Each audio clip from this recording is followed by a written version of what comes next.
Total 5 chapters. ఒక్క chapter చాయిస్లో వదిలేసిన 4 chapters. ఇప్పుడు టైం 9 PM అయింది. ఒక్కో చాప్టర్కి 1 అవర్ వేసుకున్న 1 o'clock అయిపోద్ది. ఒక 1 hour ఎక్స్ట్రా వేసుకున్న 2 o'clock మొత్తం ప్యాకప్ క్లోజ్ చేసి మార్నింగ్ 5 o'clock లేసి రివైజ్ చేసి అంటే ఎగ్జామ్ సూపర్గా రాస్తాను నేను. Let's start now. Static friction, dynamic friction, rolling friction, the frictional force. గంట నుంచి అయితే ఒక్క డెఫినేషన్ కూడా రాలా. హలో రాణి, ఎంతవరకు అయింది? ఇంకా హాఫ్ అన్ అవర్ ఉంది. హాఫ్ అన్ అవర్లో అయిపోతుందా? నేను ఇప్పుడే స్టార్ట్ చేశాను. సినిమా చాలా బాగుంది. సినిమా ఏంటి, ఎగ్జామ్ గురించి చెప్తున్నాను. ఎగ్జామా? ఏం ఎగ్జామ్? షట్. హలో ప్రతిమ, ఎంతవరకు చదివావే? మ్యాథ్స్ నోట్స్ కనపడట్లేదే. మ్యాథ్స్ నోట్స్ ఏంటి, ఫిజిక్స్ ఎగ్జామ్ రేపు పొద్దున. అవునా? నీ బొందే.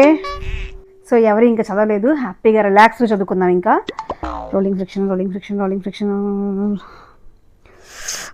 ఇదంతా కాదు కానీ ఒక 15 minutes పడుకొని చాప్టర్ లేపేస్తా.